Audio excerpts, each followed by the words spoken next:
Hello மக்களே! எல்லாரும் எப்படி இருக்கீங்க? ஸோ லாஸ்ட் வீடியோ பார்த்தீங்கன்னா, ரொம்ப லென்த்தியா போட்டுட்டேன். 20 மினிட்ஸ் கிட்ட. ஸோ இந்த வீடியோல அந்த மாரி இருக்காது. கொஞ்சம் ஷார்ட் அண்ட் ஸ்வீட்டா முடிக்கலான்னு இருக்கேன்.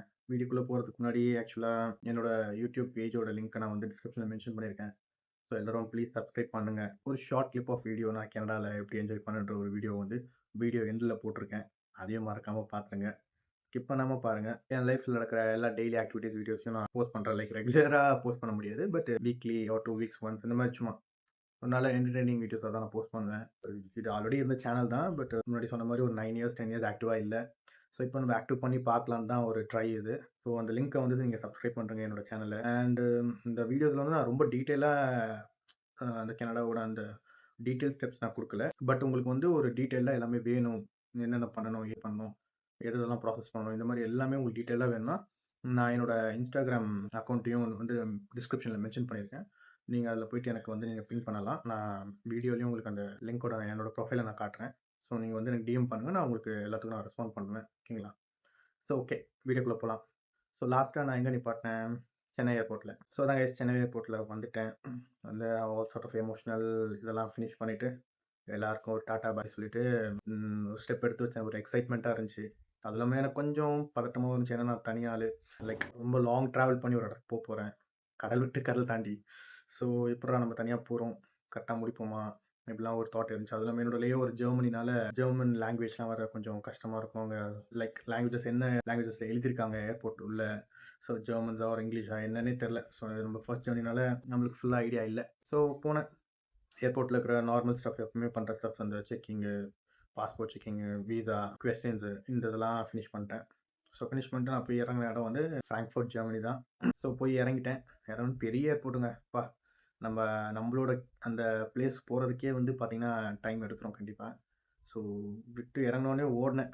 ஓடி போயிட்டு எல்லா ப்ராசஸையும் முடிச்சுட்டு அங்க லாங்குவேஜும் பார்த்தீங்கன்னா, ஜெர்மன் லாங்குவேஜ் தான் நெறையா இருந்துச்சு. பட் சைட் பை சைட் இங்கிலீஷ்லயும் இருந்துச்சு. அங்க ஹெல்ப் பண்றதுக்கும் பீப்பிள்ஸ் இருக்காங்க. பீப்பிள்ஸ் இல்லாம இல்ல. பீப்பிள்ஸ் இருக்காங்க. அவங்ககிட்ட போய்க்கிட்டா கூட அவங்க வந்து நேவிகேட் பண்ணுவாங்க நமக்கு. எனக்கு வந்து எப்படின்னா, முன்னாடி போற பீப்பிள்ஸ பார்த்துட்டு நானும் அப்படியே பார்த்தேன். அப்புறம் சைன்ஸ்லாம் பார்த்தேன். சைன்ஸ்லாம் பார்த்துட்டு ஓகே. நம்ம கரெக்ட்டா தான் போறோம். ஸோ போயிட்டு கரெக்ட்டா உட்காந்துட்டேன். என்னோட பேல உட்காந்துட்டேன். ஸோ என்னோட கேட்டன்ல. அதுக்கப்புறம் அங்கேருந்து வீட்டுக்கு கால் பண்ணி இந்த மாரி ஜெர்மனில லேண்ட் ஆயிட்டேன் அப்படின்னு சொன்னேன். சூப்பர் பிளேஸுங்க. நான் ஃபர்ஸ்ட்டு என்ட்ரி குடுத்த ஃபர்ஸ்ட் ஃபாரின் கண்ட்ரி வந்து ஜெர்மனி தான். நல்லா குளிரா இருந்துச்சு அப்பவே. அதுக்கப்புறம் அங்கேருந்து ஏறி அவ்வளோதான். நெக்ஸ்ட் எங்க? கனடா. ஸோ கனடால போய் இறங்கிட்டேன். அந்த கனடா உள்ள வரும்போதே வந்து எனக்கு ஒரு செம்ம ஃபீல். ஸோ ட்ரீம் அச்சீவ் ஆனா எவ்வளோ ஒரு சந்தோஷம். அந்த ஒரு சந்தோஷம் எனக்கு கிடைச்சது. ஸோ போனேன். ஏர்போர்ட்ல லேண்ட் ஆயிட்டு சில ப்ராசஸ்லாம் நடக்கும். உங்கள வந்து ஒரு செட் ஆஃப் பேட்சா பிரிச்சு விசா ப்ராசஸ் பண்ணுவாங்க. ஸோ அங்க இருக்கிற ஆஃபீசர்ஸ் நீங்க போய் உங்க பாஸ்போர்ட், உங்க விசா ஸ்டாம்ப் எல்லாம் குடுக்கும்போது அவங்க சில கொஸ்டின்ஸ் கேட்பாங்க. இப்ப நீங்க படிப்பு ரிலேட்டடா வந்தீங்கன்னா, உங்களோட காலேஜஸ், நீங்க என்ன கோர்ஸ் எடுத்திருக்கீங்க? எங்க ஸ்டே பண்ண போறீங்க? இந்த மாரி கொஞ்சம் கேட்பாங்க. சில டைம் லக் இருந்தா உங்களுக்கு 2டே 2 கொஸ்டின் தான்.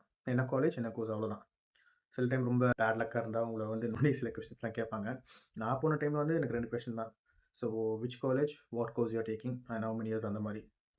கரெக்ட்டா ப்ராக்ரஸிவா ஆன்சர் பண்ணுங்க. எந்த ஒரு மிஸ்டேக்கும் பண்ணாம, எந்த ஒரு பதட்டமும் இல்லாம ஆன்சர் பண்ணுங்க. ஒண்ணும் கம்ப சுத்துறோம்லாம் இல்ல. ஜஸ்ட் ஒரு நார்மல் கேள்வி தான் அது. நீங்க அப்படி அத நினைச்சு ஆன்சர் பண்ணுங்க. அண்ட் ஏர்போர்ட்ல அந்த விசா ப்ராசஸ்லாம் முடிஞ்சு நான் அதுக்கப்புறம் கிளம்பி வரும்போது சிம் கார்டு கடை நெறையா இருந்துச்சு. அங்க தேவையான சிம் நெறைய பேர் நீங்க போம்போதே கூப்பிடுவாங்க. இந்த மாரி சிம் வாங்கிக்கோங்க அப்படின்னு. நெறைய சிம்ஸ் இருக்கும். நீங்க அதுல உங்களுக்கு எது பெஸ்ட்டோ அத நீங்க பார்த்து நீங்க வாங்கிக்கோங்க.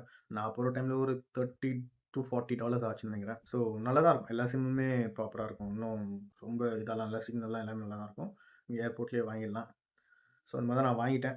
வாங்கிட்டு என் பிரதர்ஸ் நான் ஆல்ரெடி கான்டாக்ட் பண்ணிட்டேன். அவங்க எல்லாருமே காரோட வெயிட் பண்ணாங்க.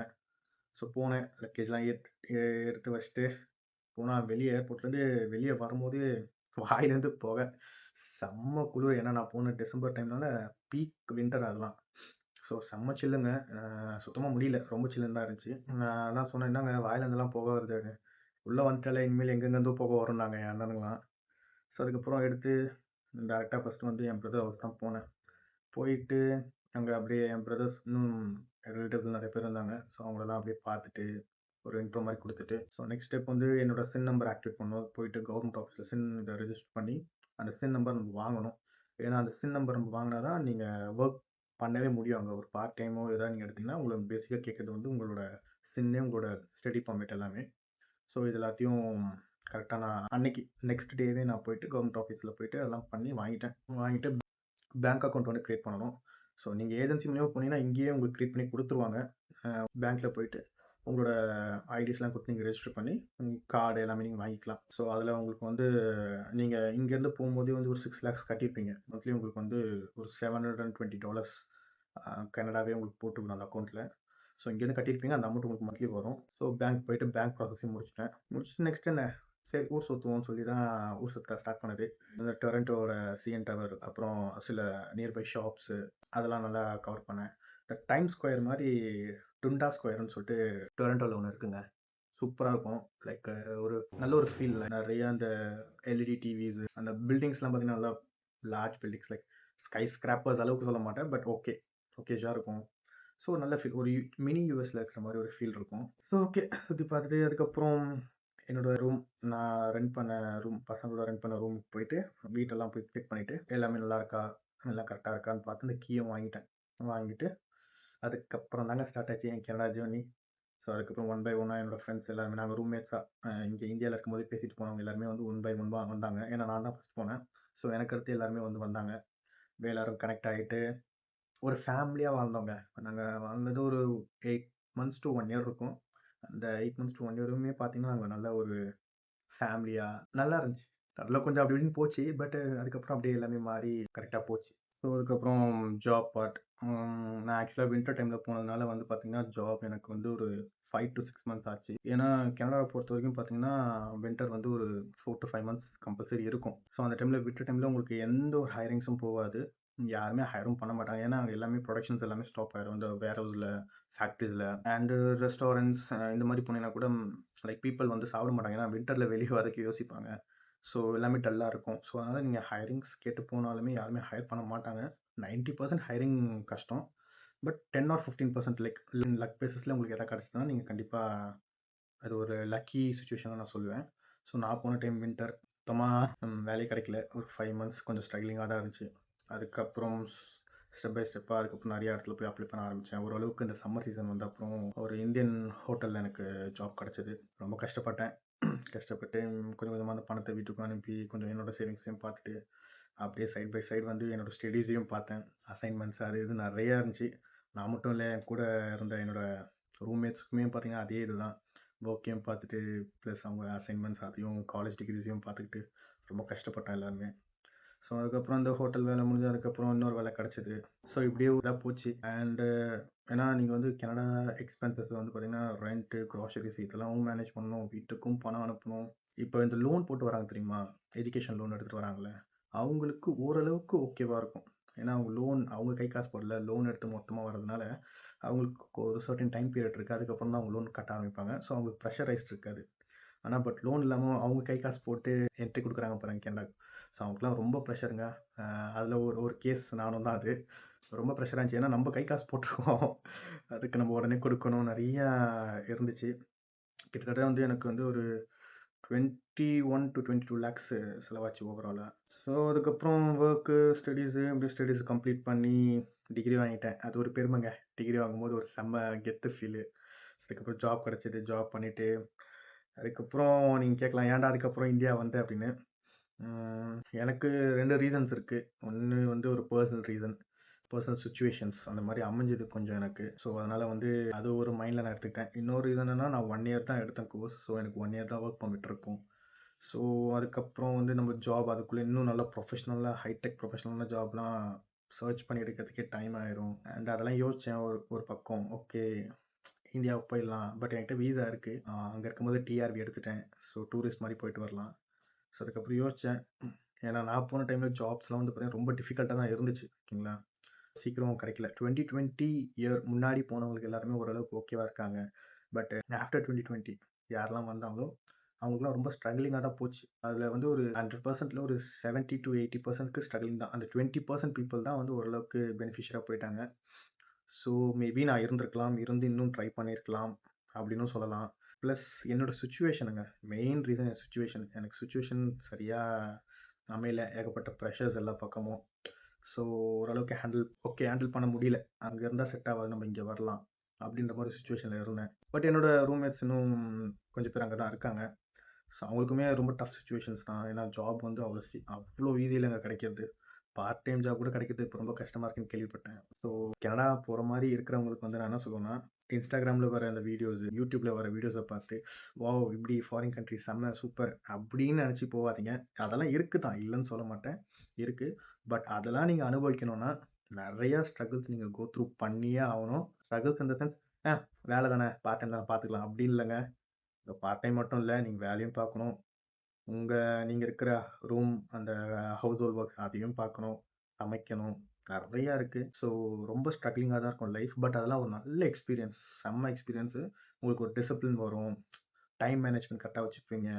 ஸோ இந்த ஸ்கில்ஸ்லாம் நீங்கள் வந்து நல்லாவே உங்களுக்கு டெவலப் ஆகும் அங்கே போனீங்கன்னா. ஸோ மெயின் திங் ஈஸியாக இருக்கும் லைஃப் நினச்சி மட்டும் கனடாவுக்கு போகாதீங்க. ஸ்ட்ரகிள் தான் இருக்கும், கண்டிப்பாக 90% ஸ்ட்ரகிள் தான் இருக்கும். ஆனால் 90% நீங்கள் ஸ்ட்ரகிள் பண்ணி எப்படியோ பீட் பண்ணி ஏதோ ஒரு ஜாப் எடுத்து நின்றுட்டீங்க, அவ்வளோதான் பக்கா.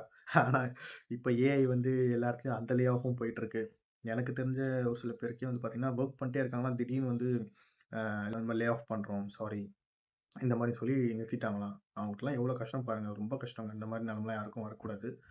ஸோ கனடா இஸ் லைக், இப்போ என்னோட மார்க் படி இப்போ இருக்க சுச்சுவேஷன் படி கேட்டிங்கன்னா கனடா இப்போ லிட்டில் பிட் பேட் தான்.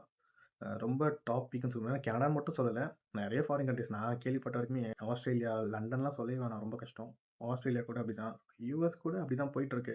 மேபி ஃபாரின் ட்ரை பண்ணுறவங்க ஒரு 2 to 3 இயர்ஸ் கழிச்சு ட்ரை பண்ணலாம், அப்போ சுச்சுவேஷன் மாறதுக்கு வாய்ப்பு இருக்குது. ஆனால் இப்போ ட்ரை பண்ணிங்கன்னா ஸ்ட்ரகிள்ஸ், ஃபைனான்ஷியல் இஷ்யூஸ் இதெல்லாமே கோ த்ரூ பண்ணுற மாதிரி இருக்கணும். மென்டலி ப்ரிப்பேர் ஆகிக்கோங்க. மற்றபடி போங்க, நல்ல நாடு, நல்லா என்ஜாய் பண்ணலாம். நானுமே என்ஜாய் பண்ணியிருக்கேன். ஸோ எனக்குமே இந்த மிஸ்ஸிங் ஃபீல் இருக்குது. நானுமே திரும்ப கனடா போகலான்னு தான் ஒரு மைண்டில் இருக்கேன். அதாவது ஆஸ் எ ஒர்க்கராக அந்த மாதிரில, ஆஸ் எ டூரிஸ்ட்டாக போயிட்டு ஒரு சில பிளேசஸ்லாம் என்ஜாய் பண்ணலான்னு சொல்லிட்டு ஒரு ஐடியாவில் வச்சுருக்கேன்.